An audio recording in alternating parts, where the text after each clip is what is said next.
بسم اللہ الرحمن الرحیم الحمدللہ رب العالمین والصلاة والسلام علی رسولہ الامین اما بعد فاعوذ باللہ من الشیطان الرجیم بسم اللہ الرحمن الرحیم رب اشرح لی صدری ویسر لی امری واحلل عقدۃ من لسانی یفقہوا قولی رب زدنی علما۔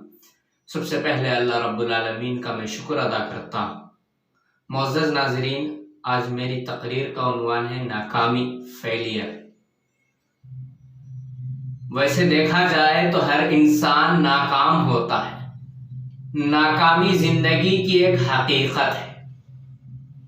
ناکامی سے فرار ممکن نہیں۔ ناکامی ہمیں عاجزی سکھاتی ہے۔ ناکامی ہمیں ہمارے حدود سے آشنا کرتی ہے۔ ناکامی ہمیں یہ بھی سکھاتی ہے کہ انسان سب کچھ محنت کرنے کے بعد بھی اسے کچھ حاصل نہیں ہوتا۔ یہ زندگی کا ایک حصہ ہے۔ ناکامی کبھی ہمیں اپنے رب اللہ رب العزت سے بھی آشنا کراتی ہے۔ ناکامی سب سے بڑی استاذ ہے، مگر یہ تو فطری بات ہے کہ ہر انسان کامیابی کا خواہش مند رہتا ہے، اور آج کل تو ناکامی کو سب سے زیادہ اور سب سے بڑی مصیبت سمجھا جاتا ہے۔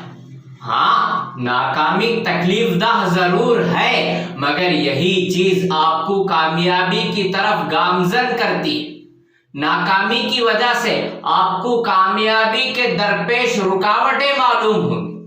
ناکامی کے بعد اگر آنسو آ جائے تو بہا لینا چاہیے، اس سے تکلیف ہلکی ہوتی ہے، مگر ان حالات میں دوسروں کی کامیابی کو دیکھ کر حسد کرنا، جلنا، ایسا ہرگز نہیں ہونا چاہیے، بلکہ اس کے بجائے اپنی خامیوں، اپنی غلطیوں کا معائنہ کرنا چاہیے، کیونکہ ناکام وہی ہوتا ہے جو محنت کرتا ہے۔ بقول اقبال علیہ الرحمہ، گرتے ہیں شہسوار ہی میدان جنگ میں، گرتے ہیں شہسوار ہی میدان جنگ میں، وہ طفل کیا گرے جو گھٹنوں کے بل چلے۔ یعنی جو محنت کرتا ہے، آگے بڑھتا ہے، اسی کو تکلیف، چوٹ، مصیبتیں لاحق ہوتی ہیں۔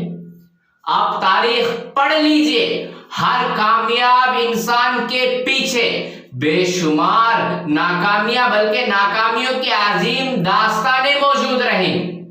جوش ملی آبادی نے کیا خوب کہا تھا، تخریب کا جب تک کہ تلاطم نہیں آتا، تعمیر کے ہونٹوں پہ تبسم نہیں آتا۔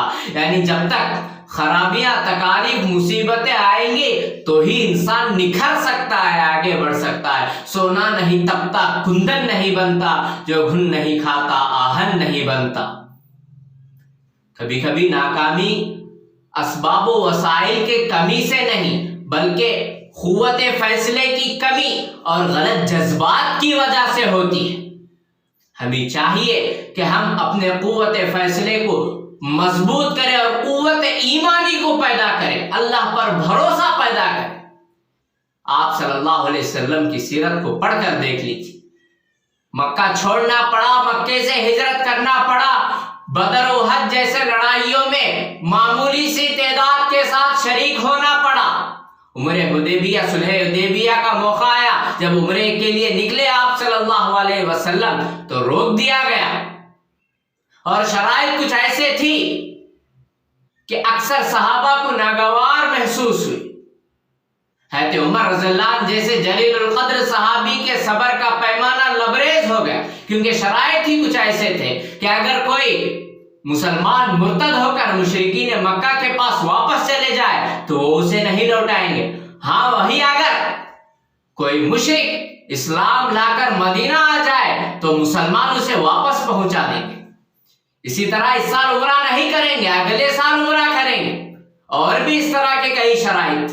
بظاہر ایسا محسوس ہو رہا تھا کہ دب کر صلح کی گئی، اور صحابہ کی حالت بھی کچھ ایسی ہی تھی کہ وہیں پر قربانی دیے اور واپس ہوئے۔ واپسی میں انا فتحنا لک فتحا مبینا جیسی آیت سورہ فتح نازل ہوئی کہ بے شک ہم آپ کے لیے فتح مبین یہ کرتے ہیں۔ اور پھر تاریخ نے یہ بھی دیکھا کہ 6 ہجری میں جو صلح حدیبیہ کا واقعہ پیش آیا تھا، 8 ہجری میں مکہ فتح ہوا، اور 10 ہجری میں صحابہ کم و بیش حجۃ الوداع کے موقع پر آپ صلی اللہ علیہ وسلم کے ساتھ موجود تھے، اور جب ابو بکر رضی اللہ عنہ اور عمر رضی اللہ عنہ کی خلافت آئی تو اسلام اور مسلمانوں نے روم، ایران، مصر، فلسطین، شام وغیرہ جیسے عظیم علاقے مسلمانوں نے فتح کیے۔ حضرت عمر رضی اللہ عنہ کے زمانے میں 22 لاکھ مربع میل اسلامی حکومت تھی۔